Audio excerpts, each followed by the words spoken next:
에스겔서 우리 15장 1절에서 4절 말씀까지입니다. 다 찾으셨죠? 자, 교독합니다. 여호와의 말씀이 내게 임하여 이르시되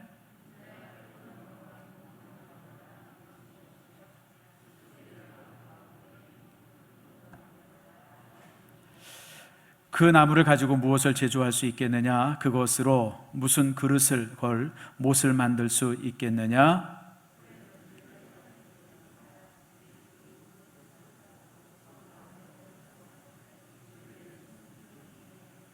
아멘. 기도합시다. 하나님 감사합니다. 오늘 이제 말씀을 듣기를 원합니다. 우리의 마음을 열게 하시고 모든 말씀이 우리의 심장에, 우리 가슴에, 우리 마음에 정말 아버지 하나님 새겨지게 해 주시옵소서. 말씀을 들을 때마다 아버지 하나님 우리 안에 있는 죄악이 사라지게 하시고 말씀을 들을 때마다 십자가의 은혜로 우리가 온전해지며 아버지 순결해지는 축복 내리워 주시옵소서. 특별히 아버지 하나님 우리 안에 살아있는 말씀이 필요합니다. 우리를 변화시키고 치유시킬 말씀이 필요합니다. 오늘 들려지는 모든 말씀이 그런 말씀이 되어져서 우리가 질병에서 나아지게 하시고 우리가 강건하게 하시고 주의 은혜 안에 있게 해 주시옵소서. 감사드리고 예수님의 이름으로 기도드립니다. 아멘. 여러분 참 코로나로 인해서 우리가 여러 가지 어려움을 당하고 있는데 그럼에도 불구하고 이렇게 건강한 모습 속에서 주일마다 여러분을 뵙게 되어져서 얼마나 감사한지 모릅니다. 이번 우리 안 집사님 이렇게 확진되어진 걸 보면서 이게 코로나가 남일이 아니구나 라고 하는 생각을 다시 한번 해봅니다. 그래서 여러분들 항상 조심하시고 또 주님이 주시는 은혜 안에서 정말 이기는 여러분들 되어지기를 축복합니다. 요즘 TV를 켜면 항상 세 가지 뉴스죠. 하나는 코로나, 또 하나는 대선, 그리고 또 아프간 사태입니다. 이 아프간 사태가 참 우리에게 많은 생각들을 갖게 하죠. 그래서 그냥 하루아침에 무너지는 걸 보면서 한국도 조심해야 된다 뭐 그런 얘기를 누가 했어요. 근데 여러분 우리나라는 미국이 아니라 벨기에다 다 철수한다 그래도 나라는 건강합니다. 우리나라를 지탱하고 있는 군인들과 또 우리나라를 지탱하던 경제력이나 또 천만의 그리스도인들이 그렇게 호락호락하지 않습니다. 그래서 여러분 북한은 이제 우리나라의 적수가 아닙니다. 우리나라의 적수라 그러면 중국이 우리의 적수지 북한이 무슨 적수가 되겠습니까? 그러니까 여러분들 그런 거 걱정하지 마시고, 다만 그러면서도 제가 아프가니스탄 사태를 보면서 제일 놀란 게 종교의 광신이 얼마나 무서운가, 참 그런 걸 다시 한번 보게 되어져요. 여러분이 텔레반이라고 하는 뜻이 학생이라는 뜻입니다. 학생. 지금 아프가니스탄에 이제 이 테러를 일으키고 이렇게 학살하고 다니는 사람들을 텔레반이라고 그러잖아요. 얘네들이 신학생입니다. 신학생. 아프간과 파키스탄에 보면 작은 신학교들, 군소신학교들이 굉장히 많습니다. 이 군소신학교는 보통 이제 거기에 입학을 하면 숙식이 제공이 됩니다. 재워주고 먹여줘. 그러니까 이 텔레반, 파키스탄에 있는 사람들, 아프가니스탄의 사람들이 이제 숙식이 제공되니까 그냥 거기 이렇게 무수히 많이 모여요. 거기서 교육받는 학생들이 텔레반이에요. 걔들을 고역하고 이제 손에다 총을 쥐어주는 거예요. 그랬더니 나가가지고 지금 이렇게 온갖 학살들을 자행하고 있어요. 여러분 뭐 종종 들려지는 소식에 의하면 여자들은 밖에 못 나갑니다. 여러분 밖에 잘못 다니다 보면 혼자 다니면 바로 이렇게 뭐 처형하고요. 그 다음에 청바지 입는다든지 이렇게 히잡을 안 쓰고 부르카라고 그러죠. 이거 안 쓰면 바로 사형시키고요. 사실 여러분 이 무슬림에 의하면 여자는 소유물입니다. 무슬림 율법이 그래요. 여자는 인격이 있는 인격적 존재가 아니라 그냥 소유물이에요. 그러니까 남편이 가지고 있는 소유물 중에 하나입니다. 여러분 남편이 집에 여러 소유물들이 있죠. 개도 있고 소도 있고 양도 있고 염소도 있고 그 중에 여자가 있는 거예요. 그러니까 여러분 서방 세계에서 여자의 인권을 뭐 어떻게 한다라고 하는 것은 씨알도 안 먹힙니다. 근데 여자는 소유물이기 때문에 주인 마음대로 죽일 수도 있고 버릴 수도 있고 뭐 그래요. 그게 그 무슬림 율법이에요. 참 여러분 대한민국에 130년 전에 여러분 복음이 들어온 게 얼마나 영광인지 여러분 아세요? 만약에 무슬림 종교가 들어왔다 그러면요, 여러분 지금 뭐 이 나라가 지금 뭐 나라겠습니까 여러분들? 참 그래서 그런 걸 보면서 야, 참 종교적 광신이 얼마나 무서운가, 이런 걸 이제 한번 보게 되어져요. 반면에 또 이제 우리나라에 또 이제 부각이 되죠. 뭐냐면 우리를 도왔다고 하는 이유 때문에 핍박을 받거나 혹시 이렇게 처형 당할 수 있는 사람들 380명을 우리가 이제 이번에 참 이렇게 데리고 들어왔어요. 참 대단한 일이죠. 여러분, 그런 사람들을 데리고 오기 위해서 미국에서도 비행기 띄우고 영국에서 띄우고 일본에서도 띄우고 막 그랬지만 이게 성공을 거의 못했습니다. 미국 같으면 철수한다 그러면서 지금 아직도 자국민들 중에 철수하지 못한 사람들이 수천 명이 아직 남아있다고 그러죠. 근데 한국은 이제 완벽하게 철수가 됐고, 그뿐 아니라 우리를 도운 사람들 380명도 정말 기가 막힌 작전을 통해서 그들을 데리고 왔어요. 참 여러분, 이게 대단한 일이죠. 그 일본 사람도 비행기를 띄우고 뭐 군인들을 보냈는데 결국 한 사람 데리고 왔다고 그러죠. 여러분, 대한민국 군인은요, 세계적인, 그래서 작전 이름이 미라클이었었어요. 기적이죠. 정말 기적의 일들을 이루었어요. 그러면서 이제 한국의 위상이 많이 올라가지 않았습니까? 참 한국인은 참 대단한 사람이다, 한번 책임지면 끝까지 책임진다, 뭐 이런 식으로 해서 한국의 이런 어떤 모습들, 그런 것이 이제 많이 이제 좀 이렇게 알려졌어요. 그래서 우리가 대한민국에 대한 자부심과 국격에 대한 승격들, 이런 걸 우리가 이제 맛보게 되어집니다. 이제 그들이 이제 이 땅에 왔고요. 지금 이제 진천에 한 이렇게 이제 이제 그들의 시설 속에 이제 머물고 있습니다. 자, 그러면서 제가 또 이렇게 보니까 그들에게 이제 특별 공로자라고 하는 호칭을 줬는데, 그건 좀 아닌 것 같아요. 여러분, 난민이죠. 그 법에도 특별 공로자라는 건 법에도 없어요. 그러니까 참 법무부라는 데가 희한한 사람들이, 아무튼 난 이 정치하는 사람들이 이렇게 보면서 참 기생충 같다라고 하는 생각을 많이 하는데, 여러분, 가장 애쓴 사람은 두 사람이에요. 아프가니스탄에 있었던 외무부 직원들입니다. 그들이 나왔다 다시 들어가지 않았습니까? 그 카부력에 목숨 걸고 들어간 거예요. 그리고 또 군인들이죠. 여러분, 우리나라 공군 공정단이라고 하는 분들이더라고요. 우리나라 최고의 군인들이라고 그래요. 숫자도 많지 않다, 한 20명 정도밖에 안 된다고 그러죠. 전쟁이 나면 제일 먼저 적진에 들어가서 뭐 여러 가지 일들을 하는 그런 특수부대원들이라 그래요. 그분들이 목숨을 걸고 들어가서 그곳에서 이제 이렇게 그 380명을 정말 기가 막히게 모아가지고, 여러분, 그 모은다는 게 쉽겠습니까? 그 지옥같이 그냥 흐트러진 그 속에서 그 사람들을 모아가지고 한 비행기에 태워가지고 떠났다는 거는, 이거는 기적이죠. 그럼 사실 스포트라이트를 그 사람들이 받아야 돼요. 근데 군인들은 한 명도 안 나오고, 외교관들은 하나도 안 나오고, 법무부 직원들이 나와서 무슨 자기가 무슨 고민형 준 거 무슨 뭐 신문에 내달라고 그러고, 아무튼 쓰레기들이야. 그래서 저런 바퀴벌레들, 저것들이 없어져야, 뭐 이게 뭐 제 개인 얘기입니다, 여러분. 좋은 사람도 많아요. 그런데 참 이런 사람들 보면 참 난 너무너무 그냥 마음이 그냥 안 좋아요. 어쨌든 그런 사람들이 이제 있었는데, 그러나 어쨌든 간에 이 일은 너무너무 잘한 일이에요. 너무너무 잘했어요. 근데 너무너무 잘했는데 조금 마음에 여운이 있어요. 그게 바로 뭐냐면, 이 사람들이 무슬림이라는 거예요. 여러분, 우리나라는 이 무슬림에 대한 일종의 공포, 포비아가 있어요. 그렇잖아요, 여러분들. 이 무슬림들이 막 여러 가지 일들 저지르고, 그 다음에 여러분 10년 됐습니까? 여러분, 아프가니스탄에 우리 단기 선교팀 갔다가 두 사람이 살해당하고 간신히 살아 돌아온 걸 우리가 보지 않았잖아요. 자, 그러면서 이제 우리가 무슬림에 대한 어떤 이 기독교인뿐 아니라 전 국민들 마음속에 좀 적대감이 있어요. 그리고 이제 그들의 여러 테러 모습들을 보면서, 그리고 이제 그들이 이제 여러 곳에 이제 그 기도처를 마련하고 있죠. 원래는 무슬림 회당이 이태원에 하나밖에 없었어요. 그러다 두 번째 생긴 곳이 창원에 생겼습니다. 그러면서 이제 여러 곳에 지금 이제 기도처들이 생겨요. 왜 생기냐면, 우리나라에 들어온 외국인 근로자들 중에 무슬림들이 굉장히 많습니다. 우리나라에 들어와 있는 무슬림들 중에서 파키스탄 사람들, 또 네팔 사람들, 우즈베키스탄, 타자키스탄, 카자키스탄, 뭐 이런 사람들이 대부분 무슬림들이거든요. 근데 이런 무슬림들이 들어오면서 그들이 이제 예배처를 곳곳에 마련하면서 지역 주민들과 굉장히 마찰이 벌어지고 있어요. 그럴 수밖에 없죠. 여러분, 생각해 보세요. 어느 갑자기 요 앞에 이 무슬림 회당이 생기는데 이상하게 옷 입은 시커먼 사람들, 수염 기른 사람들 떼거지로 몰려다니고, 여러분, 이게 사실 이게 적응이 안 되잖아요. 우리나라 사람들이 특별히 저도 마찬가지지만 이게 단일 민족으로 오랫동안 살아왔기 때문에 외국인에 대한 이렇게 긍정적인 자세들이 지금 적어요. 저도 그래요, 여러분들. 저도 사실 이게 깨지는데 참 오랜 시간 걸렸는데 국민들 전체가 지금 그렇죠. 그러다 보니까 이제 이런 것 때문에 여러 가지 이제 그런 그런 마음들이 많죠.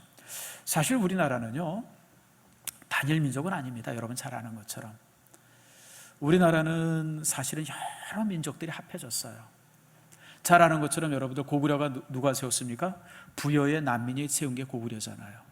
부여라고 하는 나라는 선비족과 같은 족속입니다. 북방에. 그래서 부여라고 나라가 있고 그 부여의 후손 그 난민들이 고구려를 세웠고 고구려 난민이 백제를 세운 거잖아요. 그리고 신라의 무열왕은 자신을 흉노족의 후예라고 말합니다. 그래서 신라 시대 때 이렇게 발견되는 여러 가지 보면 그 이제 흉노족의 그런 이게 갑옷들, 장신구들 이런 게 많이 나와요. 그래서 이제 무열왕이 자신은 흉노족이다. 뭐 그렇게 이렇게 얘기를 합니다. 그리고 우리나라는요, 혹시 여러분 쌍화점이라고 고등학교 때 배웠던 이 노래 있죠? 고려시대 때 노래. 거기에 가사 보면 무슨 가사가 나오는지 내가 정확히 기억이 지금 안 나요. 뭐냐면 뭐 장 보러 나갔더니 무슨 아비가 자기에게 뭐 눈짓하고 뭐 손짓하고 그런 대사가 나. 그 무슨 아비가 누구냐면 이 아랍 상인이에요. 아랍 상인이 고려시대 때는 이 개성 밑에 강모라고 하는 그 포구에 항상 그들이 거기서 무역을 했어요. 그러니까 실크로드가 두 종류가 있잖아요. 실크로드가 육상 실크로드가 있어요. 육상 실크로드는 중국의 장안에서 출발해서 어디까지 오냐면 로마까지 오는 게 육상 실크로드입니다. 그래서 이제 장안에서 출발하죠. 그래서 이제 중앙아시아를 거쳐가지고 이란, 그 다음에 터키를 거쳐서 로마, 콘스탄티노플, 이스탄불까지 가는 그런 긴 게 무역 이 육상 실크로드예요. 해상 실크로드가 있어요. 해상 실크로드는 언제면 솔로몬에서 만들어진 그 엘라시라고 있는 항구, 거기서부터 출발합니다. 거기서 배들이 출발해가지고 어디로 가냐면 이제 이 아라비아만을 거치고 인도를 거치고 그 다음에 이제 동남아시아를 거쳐서 이게 이 베트남 거쳐서 어디까지 오냐면 이제 중국까지 옵니다.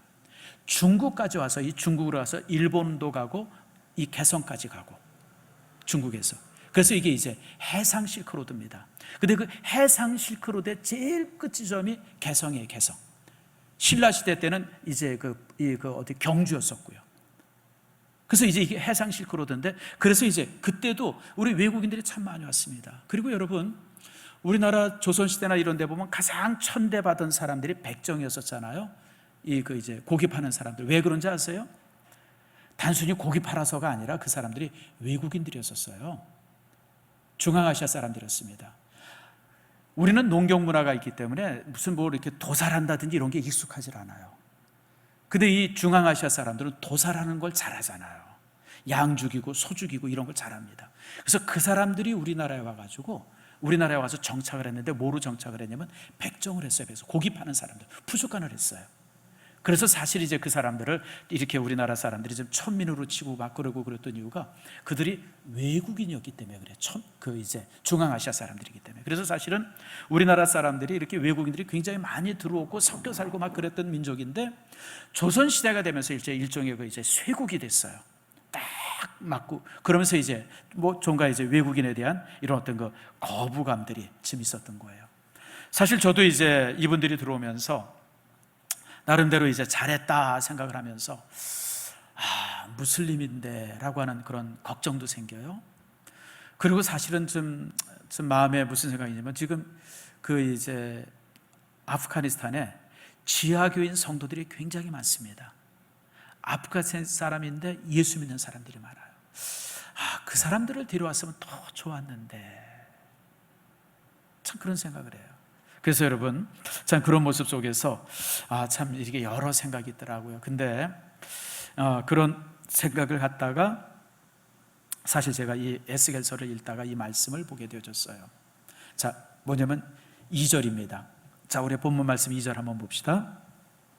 한번 따라합시다. 인자야, 포도나무가 모든 나무보다 나은 것이 무엇이랴? 지금 하나님께서 에스겔에게 묻는 물음이 이거. 인자야, 포도나무가 다른 나무보다 나은 것이 무엇이냐? 다른 나무는 뭐죠? 참나무, 무슨 백향목, 감람나무, 이런 많은 수목들이 있는데 그런 나무보다 포도나무가 나은 게 뭐가 있느냐?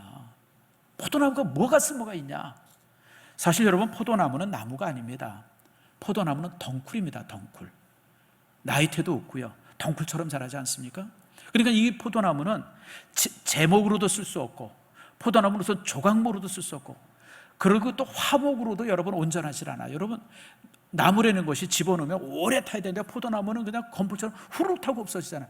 정말 열매가 없으면 아무 쓸데기 없는 것이 포도나무예요. 그냥 쓸모없는 나무죠. 그런데도 사람들이 포도나무를 애지중지하는 이유가 왜 그래요? 거기에 열매가 있기 때문에. 바로 그걸 말씀하는 거예요. 인자야, 포도나무가 다른 나무에 비교해서 난 게 뭐가 있냐? 열매 아니냐? 다시 말하면 이 말씀은 예수 믿는 사람이 불신자들과 비교해서 무엇이 낫냐라고 하는 거예요. 많은 불신자들은 상식적으로 생각하고 자기 생각으로 이렇게 판단하고 그래요. 여러분, 솔직히 상식적으로 생각하면, 여러분, 요번에 어떤 380명의 아프가니스탄 사람들이 우리랑 뭔 상관이 있어요? 솔직히 여러분, 그 사람들이 무슨 봉사, 특별 공로자라는 게 우스운 게 뭐냐면요, 그들이 와서 일한 게 봉사한 거 아니잖아요. 월급 받고 한 거잖아요. 자기 월급 받고 직업으로 있었던 거예요. 다만 그들이 우리 회사에, 한국인의 회사에, 한국인의 또 일에 그들이 협조했기 때문에 그들로 의해서 처형당할 수 있다라고 하는 인도적인 생각 때문에 우리가 그를 데려온 것이지, 그들이 우리 민족에게 특별히 뭐 공로한 건 없어요. 근데 이제 법무부에서 뭔가 생색내고 뭐 이러려고, 이제 헌법에도 사실 특별 공로자라는 건 헌법 안에 없습니다, 여러분. 뭐 법을 개정하겠다나, 참 웃기는 사람들이에요. 아니, 먼저 만들어 놓고 법을 개정하는 법이 대한민국에 어디 있습니까? 근데 아무튼 뭐 그러겠다 그래요. 뭐 아무튼 그래서 지금 이 사람들이 그러고 있는데, 그리고 그럴지라도, 우리랑 그렇게 상관이 없을지라도 우리가 그를 환영해야 돼요. 왜 환영해야 돼요? 우리는 그리스도인이기 때문에 그래요. 그리스도인이란 원수를 원수로 갚는 사람이 아니라 원수도 사랑으로 받는 사람이 그리스도인이에요.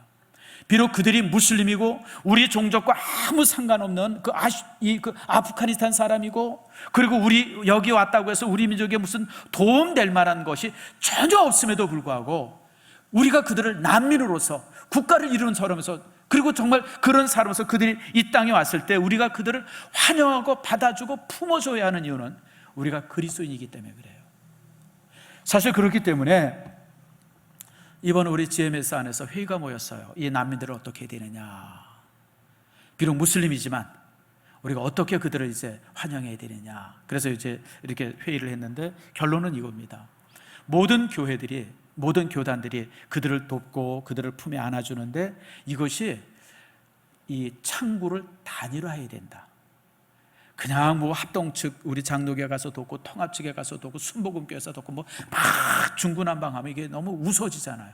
그러지 하지 말고 우리 교단이 하나의 창구를 만들어서 물질을 모으고 뭐 이런 게 모아지면 그걸 가서 이렇게 하나의 창구에 가서 그들을 돕자. 그렇게 지금 결론이 지어졌어요. 그리고 그게 이번 주에 우리가 결론인데, 그러나 여러분, 우리는 그리스도인이에요. 기독교인이란 다른 윤리, 다른 원리 속에서 사는 사람입니다. 자, 오늘 본문의 말씀에 포도나무가 다른 나무보다 나은 것이 뭐냐 그랬잖아요. 포도나무는 모든 나무 틈 속에서 같이 살아요. 그러나 모든 나무의 틈 속에서 살지만 그러나 다른 나무예요. 우리 기독교인들은 불신자들과 똑같은 세상에서 똑같은 모습으로 살아가지만, 그러나 우리 신앙인들은 그들과 다른 가치관, 다른 생각, 다른 삶으로 살아야 된다라고 하는 것이 오늘 본문에 우리에게 주시는 말씀입니다. 여러분, 우리 믿음의 사람들이 예수 믿고 나서 우리끼리만 산다고 하면 하등의 문제가 안 돼요. 예를 들면, 자, 우리 지금 예수 믿는 사람이죠. 우리끼리 살아요. 한 공동체를 이루어서. 다시 말해서 서한 아파트를 하나 딱 만들어가지고 그 아파트에서만 우리가 사는 거예요. 회사도 그 안에 있고, 가게도 그 안에 있고, 다른 사람 들어오지도 못하고 나가지도 말고.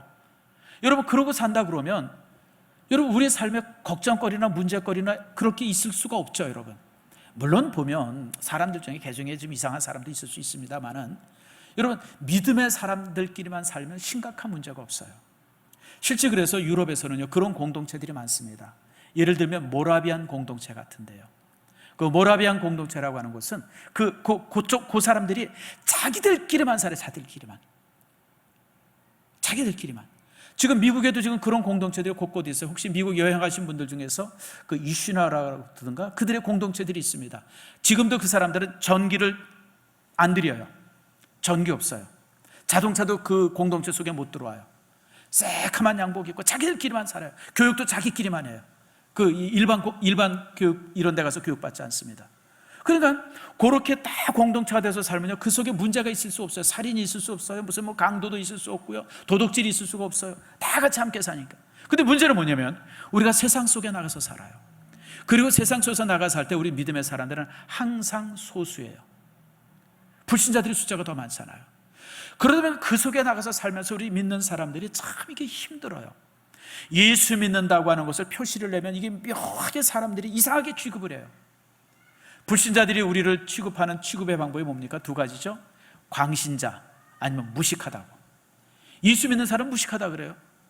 실제 여러분 제가 이제 이 무신론자들의 책을 읽어보고 그러면요, 항상 교인들을 향해서 그들이 공격하는 게 무식하다는 거예요. 뭘 몰라서 그런다는 거예요. 그 다음에 또 광신이라는 거예요. 그러니까 이게 사실 불신자들이 갖는 공통적인 생각들이에요. 우리 믿는 사람은 그런 식으로 취급을 해요. 그리고 이제 왕따시키고. 그러다 보니까 우리 믿는 사람들이 두 가지 방법이죠. 자기 믿음이 있는 것을 숨기고 살든지, 아니면 뭐 이제 그들 속에서 이제 그들과 이제 다투는데 참 이게 이제 그들 속에 어떤 골칫거리로 이렇게 남아 있는다든지, 아니면 그냥 믿는 걸 싹 숨기고 산다든지, 뭐 이런 식으로 해서 그냥 그 속에서 적당하게 살아가요. 근데 예수님께서는 그렇게 살지 말라고 말씀하시죠. 마태복음 5장에 보면 이렇게 말씀합니다. 따라합시다. 너희는 세상의 소금이다. 또 따라합시다. 너희는 세상의 빛이다. 여기서 중요한 게 세상이라는 말이에요. 우리가 너희는 교회의 빛이다, 너희는 성전의 소금이다 이러면 얼마나 쉬워요. 여러분, 교회 안에서 여기서만 믿음 생활 잘하면 되잖아요. 근데 하나님께서, 예수님께서 너희는 세상의 소금이라고 그랬어요. 세상에. 우리가 세상에 나가서 그들과 어울려서 살기도 힘들어 죽겠는데, 그들이 우리를 향해서 갖는 그런 어떤 적대적인 생각이나 적대적인 말이나 우리를 왕따시키려고 그러고 우리를 참 이상하게 취급하려고 하는 그들과 어울려서 살기도 힘들어 죽겠는데, 우리를 향해서 그곳에서 소금 노릇하고 그곳에서 빛의 역할을 하라고 우리에게 말씀하시는 거예요. 사실 그래서 산상수훈의 제일 어려운 말씀이 이 말씀입니다. 너희는 세상의 소금이고 너희는 세상의 빛이라는 거예요. 여러분, 사실 그렇게 살아가기가 얼마나 어렵습니까? 그러나 하나님께서는 우리가 향해서 그렇게 살라고 요구하세요. 너희는 세상에서 소금으로 살고 빛으로 살아라. 그러면서 성경은 그렇게 살아왔던 사람들의 삶들을 우리에게 보여주고 있습니다. 많은 사람들이 그렇게 살아왔어요. 일상의 삶 속에서 그렇게 살았던 사람, 또 정치하는 사람으로서 그렇게 살았던 사람, 또 군인으로서 그렇게 살았던 사람들, 이런 사람들의 예를 많이 보여주면서 우리를 향해서 이제 그렇게 살라고 말씀합니다. 그러면서 특별히 우리가 주목할 사람이 누구냐면 믿음의 조상인 아브라함이에요. 아브라함이 특별히 하나님께서 아브라함을 믿음의 조상이라고 그러면서 우리를 향해서 그 아브라함의 삶을 이렇게 보여주시거든요. 근데 여러분 보면 아브라함은 실수가 많았던 사람이에요. 이런저런 문제가 많아. 그런데도 불구하고 하나님께서 아브라함을 향해서 이가 우리 믿음의 어떤 이제 조상이 되어진다. 다시 말하면 표상이 된다는 거예요. 그래서 오늘 이 시간에 여러분들과 함께 우리를 향해서 빛과 소금의 직분을 다하라고 그러셨는데 왜 그러셨는가? 아브라함의 삶을 통해서 우리가 무엇을 볼 수 있는지를 여러분 함께 나누려고 합니다. 먼저 볼 때 창세기 12장에 보면 하나님께서 아브라함을 향해서 떠나라 그랬어요. 고향을 떠나라 그랬는데 고향이 어디냐면 갈대아 우르입니다. 그리고 거기서부터 어디까지 가냐? 가나안까지 와요. 이 거리가 어느 정도 되냐면 사막에서 한 2,000km 정도 되어집니다. 지금도 비행기를 타면 2시간, 3시간 가까이 가는 거리입니다. 굉장히 먼 거리입니다. 근데 여러분, 이사를 가는 거죠. 혼자 여행하는 게 아니라 이사를 가자. 하루에 10km도 못 가죠. 그리고 그냥 갔다가 그냥 바로 그냥 막 가기만 합니까? 갔다가 쉬기도 하고 막 이래야 되는데, 그래서 적어도 아브라함이 가나안 땅에 그 갈대아 우르에서 가나안까지 오는 데는 몇 년이 거슬렸으리라 우리가 추정을 해요. 그렇게까지 왔어요. 와서 보니까 다 남이에요. 종족도 틀리고 말도 틀리고 얼굴 생긴 것도 틀리고 모든 것이 다른 사람이에요. 그래서 아브라함은요, 가나안 땅에 왔지만 그 가나안 땅에서 평생을 이방인으로 살았어요. 섞이지 못하고 살았어요. 섞일 수가 없죠. 우선 언어가 다른데, 또 생김새가 다른데. 여러분, 아브라함이 살았던 가나안 땅 요쪽은요, 여러분 일종의 이제 백인 계통입니다. 조금 좀 다른 계통이에요. 근데 여러분 이제 가나안 땅은 어떤 사람이요? 아랍인들, 아랍 종족들이 살아요. 셈족들이 살아요. 뭔가 좀 종족도 달라요. 말도 다르고 모든 것이 다르니까 아브라함이 거기 와가지고 참 이렇게 이제 평생 나그네로 살았는데, 문제는 뭐냐면 평생 나그네로 살면서 거기서 빛과 같이 소금처럼 살아왔다고 하는 거예요. 물론 실수도 있었어요. 뭐 인간이니까 실수할 수밖에 없죠. 그럼에도 불구하고 그렇게 살아요. 그래서 오늘 이 시간에 여러분들과 어떻게 하면 아브라함처럼 평생 나그네로 산 그곳에서 빛과 소금으로 살아갈 수 있었나. 첫 번째는요, 아브라함은 그 땅에 살면서 가장 중요한 원칙이 뭐냐면 화목이었었어요. 아브라함은 정말 그 사람들과 화목하기를 위해서 최선을 다했어요. 그래서 어떤 상황이 돼도 아무리 손해를 봐도 싸우지 않았어요. 참 여러분, 이게 쉽지 않죠. 근데 그래서 여러분, 아브라함은 그 땅에 살면서 굉장히 그 동네, 그 마을 사람들과 계약을 여러 번 맺습니다. 조약을 맺어요. 우리가 어떻게 하자, 땅을 사면서 우리가 어떻게 하자, 이런 식으로 조약을 맺습니다. 조약을 맺었어요. 어떻게 생각하면 아이고, 그런 동맹을 맺는 것이 좀 불신앙적이 아닐까, 우리가 그렇게 생각할 수 있지만 여러분, 그렇지 않습니다.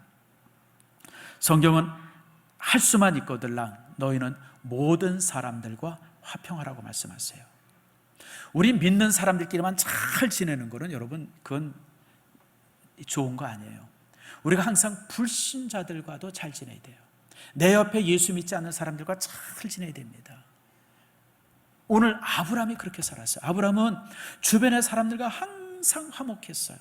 심지어는 어느 정도로 화목했냐면, 여러분, 아브라함이 애굽에 갔는데, 애굽에 이제 이렇게 피난을 갔는데 흉년이 나서 왕이 보니까 사라가 이쁘장하게 생긴 거예요. 그 물어보는 거예요. 야야야, 저 여자 누구 여자냐? 그러니까 이게 보니까 아이고, 이거 뭐 이게 왕이 무슨 뭐 흑심이 있는 거다 생각을 해가지고, 예, 제 누이입니다. 사실은 누이거든요. 그 친누나는 아닌데, 그렇게 얘기하니까 이 왕이 그럼 내 철을 삼겠다고 데리고 가요. 그냥 데려가세요, 그냥. 참 웃기는 사람이죠. 근데 여러분, 거기서 만약에 아니다 그러면 이제 전쟁이죠. 싸워야 되죠. 그러니까 아브라함은 이게 좀 썩 좋은 예는 아니지만, 아브라함은 절대 다투지 않으려고 굉장히 애를 썼어요. 특별히 그 지역 사람들과. 그래서 성경에 보면 아브라함은 이렇게 여러 모습 속에서 참 많이 화목했습니다. 사랑하는 성도 여러분, 여러분들이 직장에서나 학교에서나 가정에서나 모든 사람들과 화목하세요. 예수 믿는 사람의 특징은 화목하는 사람이에요. 절대 트러블 메이커가 되지 마세요. 손해보면 어때요? 화목보다 더 좋은 게 어디 있어요? 조금 물질 손해보더라도, 여러분이 조금 어떤 때 억울한 일이 있더라도 그냥 손해 감수하세요. 왜냐하면 화목이 주는 이익이 훨씬 많기 때문에 그래요. 그러니까 아브라함은 모든 일에 있어서 항상 화목했어요. 그래서 계약도 맺고 조약도 맺고 그 사람들과 이렇게 참 좋은 관계 가지려고 무척 애를 썼어요. 그런데 아브라함에게 특이한 점이 하나 있습니다. 23장입니다. 창세기 23장에 보면 제가 얘기해 드릴게요. 이 그들라오멜이라고 하는 왕이 5 나라랑 연합을 해가지고 소돔과 고모라 성을 쳐들어옵니다. 그 당시에 이런 게 굉장히 흔했어요. 국경을 맞이하고 있는 나라들끼리 서로 쳐들어와가지고 이제 재산 빼앗고 양식 빼앗고, 그리고 사람을 포로로 잡아가요. 포로로 잡아가면 2가지로 씁니다. 돈을 내면 이렇게 풀어준다든지 아니면 노예를 쓰든지, 항상 그랬어요. 그러니까 그런 것이 그의 나라는 굉장히 흔했었어요. 근데 그렇게 해서 이제 그 소돔상이 침략을 당해가지고 거기 있는 사람들이 노예로 잡혀갔는데, 그 중에 롯이 잡혀간 거예요. 롯이 조카잖아요. 그 소식을 들었어요. 그런데 놀라운 사실은 그 소식을 들었던 아브라함이 자기가 키우고 있었던 군대 318명을 데리고 쫓아갑니다. 쫓아가서 전쟁을 해가지고 그 연합군들을 격파하고, 그리고 이제 그 물건들을 도로 찾아오고, 그리고 이제 조카를 이제 다시 데리고 오죠. 제일 놀라운 게 군인들이에요. 군인들. 아브라함은 얌전하고 착하고 어떤 사람과도 다투지 않고 막 그런 사람인 줄만 알았는데 뒤에 군인들을 키우고 있었어요. 318명의 군인들을 키우고 있었어요. 여러분 상상이 가요? 저도 그 장면을 읽을 때마다 항상 이게 어떻게 가능했을까? 제가 그런 생각을 해요. 여러분, 우리 믿음의 사람들이 참 착해야 돼요. 선해야 돼요. 항상 화목해야 돼요. 그러나 무기력한 가운데서 선하고 무기력한 가운데서 화목하는 사람은 여러분 아니에요. 믿음의 사람은 항상 화목하고 져주고 그저 그냥 이렇게 양보해 주지만, 그러나 여러분 믿음의 사람들은 힘을 갖추고 있어야 돼요. 아브라함의 318명의 그런 군인을 키우고 있었던 것처럼 그런 힘이 있어야 돼요. 다시 말하면 실력자가 돼야 돼요. 실력자가. 여러분들이 직장에서 어떤 일을 한다고 그럴 때 그 부분 속에서는 여러분이 탁월한 실력을 가지고 있어야 돼요. 여러분들이 어떤 일을 한다고 그럴 때 아이고 저게 예수 믿는데 뭐 어쩌고 뭐 그렇게 이렇게 막 흉보를 내도 보니까 그 분야 속에서 너무 탁월하게 잘하니까 감히 얘기할 수 없을 정도로 그런 탁월함이 여러분 속에 있어야 돼요. 여러분 그래야 무시하지 못하고요. 그래야 우리가 하나님의 일을 할 때, 결정적으로 하나님의 일을 할 때 일할 수가 있어요. 우리 교회에서 선교사들이 우리 교회에서 많이 파송하고 있죠. 우리 교회 선교사들이 잘하고 있어요. 우리 GMS에서 2,700명의 선교사를 파송하고 있어요. 근데 여러분, 이 2,700명의 선교사 파송되어 있지만 선교를 참 잘하는 친구들도 있는데 반면에 또 그냥 선교를 엉망으로 하는 친구들이 있어요. 그래서 제가 한번 왜 그런가 그러고 살펴봤어요. 왜 그럴까? 결국 실력이에요.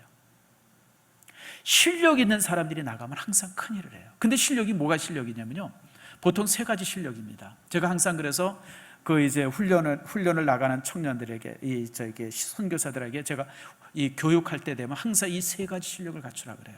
첫 번째 실력이 뭐냐면 신앙의 실력이죠. 기도의 실력입니다.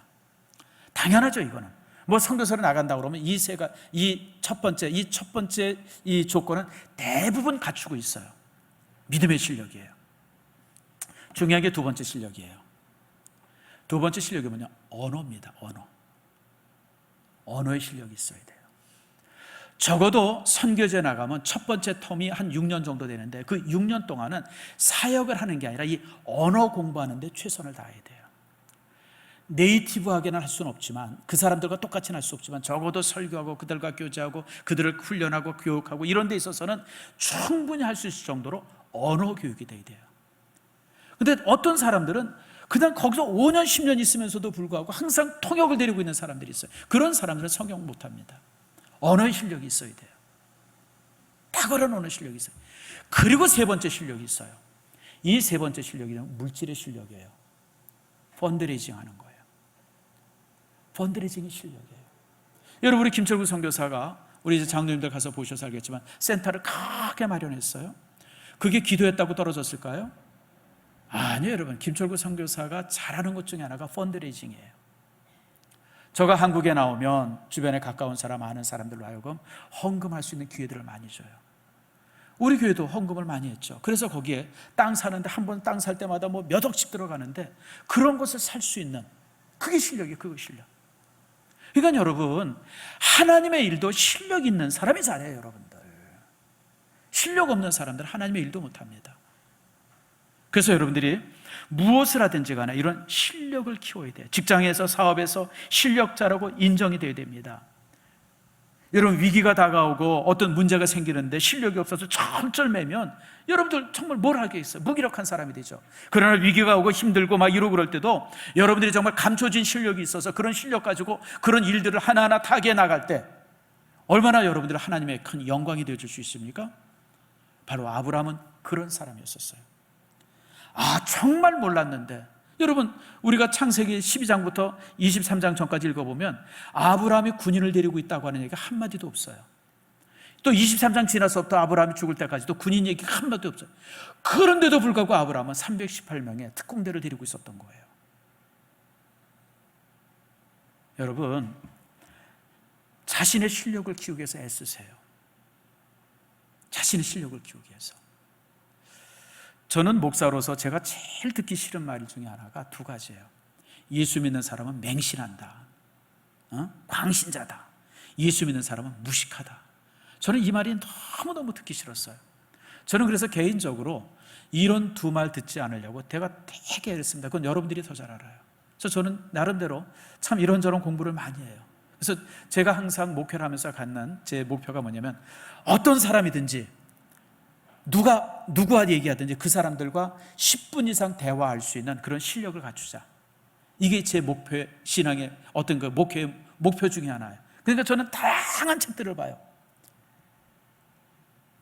제가 지금도 기억나는데 한 15년 정도 됐는데 우리 교회 누가 왔었냐면 이기동 집사, 뭐죠? 저기 고구마 전도하는 그분이 와서 그때 집사 때 이제 우리 교회 와서 간증을 했어요. 근데 이제 친구가 같이 왔다 그래서 같이 식사를 하자 그래가지고 요 앞에 이제 가서 이제 식사를 같이 했어요. 근데 친구가 뭐라냐면 이제 건전지 만드는 2차 전지 만드는 분이었더라고요. 근데 그 전에 제가 그 2차 전지에 관한 뭔가 책을 하나 읽은 게 있어가지고 그분과 이제 얘기하다가 그런 걸 그래요 그러고 내가 몇 가지를 좀 물어봤어요. 그랬더니 이 친구가 깜짝 놀라는 거예요. 아니 목사님이 그런 걸 어떻게 알아요? 그래서 내가 목사니까 알지. 그러고 이제 웃고 말았어요. 무슨 얘기냐면 대부분 사람들이 목사와 대화를 하려고 그러면 마음의 문을 딱 닫아요. 교회 나오라 그러겠지, 예수 믿으라 그러겠지. 그리고 마음을 딱 닫고 그냥 건성으로 뭐 예라고만 합니다. 근데 이건 예가 아니라 그냥 건성으로 대답해 주네. 빨리 끝내고 집에 가겠다는 거예요. 예, 알았습니다. 제가 가죠. 나중에 제가 시간 나면 가겠습니다. 이거는 안 오겠다는 얘기죠. 오겠다는 얘기가 아니에요. 근데 여러분, 그런 사람이랑 앉아가지고 그 사람이 만약에 뭐 전기 사업을 한다 그러면 전기 사업에서 이렇게 얘기를 하면요 굉장히 깜짝 놀래요. 목사님이 그런 걸 어떻게 알아? 그러고 이제 그런 얘기를 한 30분 40분 하게 돼요. 그러면서 이제 목사에 대해서 마음의 문이 열리고 복음에 대해서 마음의 문이 열리는 거예요. 그러니까 여러분들, 우리가 유식해야 돼요. 예수 믿는 사람 만나게 하면 그냥 예수는 믿으라고 교회에 다니라고 그러고 그냥 여러분, 그러면 이미 전도문이 막힌 거예요. 어떤 분이 어떤 문제가 있으면 그런 문제 가지고 같이 상담도 해주고 같이 얘기해주고 이러면서 지식의 폭이 넓어져야 돼. 이게 힘이에요. 이게 힘. 여러분이 그런 지식의 폭이 넘어질 때 사람들은 감히 여러분을 향해서 광신자라고 얘기하지 못해요. 누가 광신자라고 얘기를 해요? 여러분, 김영석 교수님이 지금 102살 되셨어요. 그분이 이런저런 얘기를 하는데 누가 그분을 가지고 광신자라고 그래요? 그분의 모든 얘기나 그분의 모든 강의를 들어보면 그냥 철저한 그리스도인이에요. 누가 그분 보고 광신자라고 그래요? 그렇게 많은 것을 아는 분이, 그렇게 많은 지식인이. 물론 요즘에 또 이제 그분이 왜 그 연세에 정치적인 얘기를 하시나 싶어요. 그런 얘기는 안 하셔도 되는데, 그러니까 그냥 몇몇 젊은 사람들이 막 비판하고 막 그런 걸 좀 보는데, 그냥 그 연세는 그런 얘기 안 하셔도 되는데 왜 이런 얘기를 하실까? 저도 이제 그런 젊은 사람들이 해도 되는데 싶은데, 그러니까 여러분들, 그렇게 많은 지성을 갖고 있고 지식을 가지고 있으면요 함부로 그 앞에서 무식하다, 광신이다 이런 얘기 못해요, 여러분들. 그래서 여러분들, 저는 여러분들에게 아브라함은 제일 첫 번째가 뭐냐면 화목하는 사람이었고, 두 번째는 정말 많은 실력을 가지고 있는 사람이었어요. 힘을 가지고 있었던 사람. 드러내서 보여주지 않고 과시 않고 자랑하지 않은 것뿐이지 실제 그 안에 그런 대단한 힘을 가지고 있었다고 하는 것이 정말 놀랍죠. 또 하나가 세 번째로 가장 중요한 것인데, 우리 믿음의 사람들이 갖는 세 번째 탁월함인데, 그게 바로 뭐냐면 여러분, 거룩함이에요. 그렇지, 내가 그럴 줄 알았어요. 아마 여러분 대부분 그럴 거예요. 근데 여러분, 이 거룩함이 다른 거룩함이에요. 우리는 거룩한 그러면 미십니다. 그리고 까만 양복 입고 우리는 이런 걸 거룩이라고 생각해요. 근데 여러분, 성경은 그걸 거룩이라고 말하지 않습니다. 성경에서 말씀하고 있는 거룩은 구별됐다는 뜻이에요. 다시 말하면 다르다는 뜻이에요. 다르다. 다른 게 거룩이에요. 다른 게 거룩. 자, 여러분, 창세기 23장에 보면 이 아브라함이 그돌라오멜의 연합군을 이제 쳐부수고, 그리고 이제 전리품들을 가지고 딱 돌아옵니다. 그 당시의 모든 전리품은 전쟁에서 이긴 사람이 갖는 것이 당연한 거예요. 이해가 되시죠? 고대시대 때 전쟁은 사업이에요. 사업이에요. 그래서 가서 뺐으면 그게 다 내 거예요. 그게 고대시대 전쟁이에요. 그러니까 고대시대 때는 전쟁을 나가면 항상 뭐 무기들을 가지고 있지 않잖아요. 그래서 이제 무기 파는 사람들한테 가가지고 외상으로 사요. 방패 사고, 창 사고, 활 사고, 뭐 갑옷 사고. 그래서 딱 갖춰 입어요. 그리고 계약을 해요. 내가 갔다 돌아오면 2배로 갚아줄게. 왜냐면 가가지고 전쟁에서 뺏으면 그거 가지고. 그래서 여러분 고대 때 모든 전쟁은 여러분 약탈전이에요. 여러분 우리가 트로이 전쟁 얘기 아시죠? 그게 지금부터 3000년 전에 있었던 전쟁. 그 트로이 전쟁이 아주 대표적인 약탈 전쟁의 표상이에요. 가가지고 다 가져와서 자기가 자기 재산이 되는 거예요. 그러니까 이제 아브라함이 그렇게 해서 이제 가져오니까 당연히 아브라함이 다 가질 거라고 생각했어요. 근데 아브라함이 뭐라 그래요? 소돔성에 있는 건 다 소돔성에 돌려줍니다. 풀어온 그 노예들도 다 제자리로 돌아가게 합니다. 그리고 하나도 자기가 취하지 않고 다 도로 돌려줘요. 여러분 이게 거룩이에요.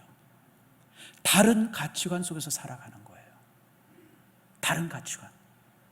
당연히 자신이 가져도 누구 하나 그러면 안 된다고 얘기할 사람이 한 명도 없음에도 불구하고 아브라함은 내 것 아니기 때문에 나는 안 갖겠습니다. 여러분 이게 거룩이에요. 이게 거룩. 이게 사랑이고요. 그래서 여러분 아브라함이 이런 모습 속에서 세상의 빛이 됐던 거예요. 그렇기 때문에 이런 약점 저런 약점이 많았음에도 불구하고 하나님께서 아브라함을 믿음의 조상이라고 부른 거예요. 시간이 많이 갔는데 제가 한마디만 더 하고 이제 설교를 마칩니다. 벌써 한 30년이 좀 넘었네요. 제가 부교육자 시절입니다. 이제 개업신방을 갔어요. 우리 집사님이 이제 가게를 하나 시작했다 그래서 개업식을 이제 갔어요. 이제 이렇게 성도들, 목장 식구들, 이제 구역 식구들이 있고 예배 드리려고 이제 딱 이제 찬송 부르려고 이제 제가 성경 들고 딱 있는데 문이 빠끔 열려요. 그래서 누군가 봤더니 중이 들어온 거예요. 옛날에는 걸승들이 많았어요. 요즘엔 이제 걸승들이 없더라고요.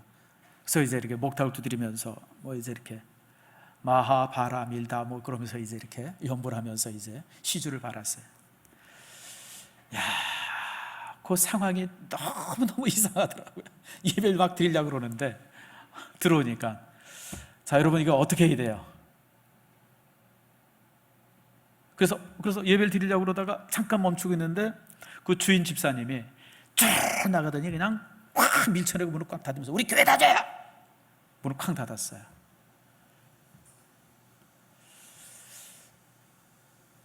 근데 솔직히 얘기하면 예배 드리면서 되게 마음이 불편했어요. 저렇게 하면 안 되는데. 여러분 그렇게 해서 쫓겨난 중이 뭐라 그러겠어요? 에이 개 그냥 온갖 욕을 다 하면서 가지 않았겠어요? 근데 만약 그렇게 하지 않고 아이고 우리 집 예배 드리려고 그러는데 그러면서 이렇게 한 1,000원 줘서 아이고 그 예수 믿으세요 그러고 보내면 뭐 예수는 안 믿겠습니다만은 욕은 안 하고 하죠. 바로 이거예요. 우리 믿음의 사람들이 불신자를 보거나 우리를 향해서 무례한 사람을 향해서 똑같이 대항하면 믿음이 도대체 무슨 의미가 있어요? 도대체 뭐가 거룩이에요? 다르다고 해서 배척하고 다르다고 해서 싫다고 그러면 여러분 그게 무슨 믿음이에요? 오늘 여러분 제가 처음에 얘기한 것처럼 아프가니스탄 사람들이 왔어요. 사실 솔직히 얘기하면 마음이 되게 불편했어요. 처음에는 무슬림들인데 저 또 들어와가지고 또 이제 여기저기에 또 이제 회당 세우겠다고 난리를 칠 텐데 또 보니까 뭐 또 법무부에서 얼마나 또 착한지 그 사람들이 먹는 뭐 그 할랄이래나 뭐 그걸 또 배달해다 시켜다 먹인대요. 해도 참 나는 참 우리 그런 걸 보면 참 그냥 우리 먹던 거 먹이면 되지. 돼지고기만 빼고 뭘 그런 걸 또 사다가 그냥 무슨 뭐 신주 모시듯이 그냥 난 그러는지 참 이거 참나 저 그렇더라고. 그러나 어쨌든 나쁜 건 아니죠. 우리 믿음의 사람들이 그를 사랑으로 받아야 돼요. 종교는 다르지만 그래야 되지 않겠어요, 여러분들? 포도나무가 다른 나무와 다른 점이 뭐가 다르겠어요? 아브라함은 자기가 얼마든지 권리를 가질 수 있음에도 불구하고 권리를 포기하는 것. 그게 신앙이죠. 여러분들, 오늘 말씀을 맺습니다. 포도나무가 모든 나무보다 나은 것이, 다른 것이 아니라 나은 것이 무엇이냐고 묻습니다. 여러분들의 인생이 불신자들보다 윤리적으로나 모든 모습 속에서 정말 나아져서 정말 주께 영광이 되는 그런 아름다운 삶이 되어지기를 축복합니다.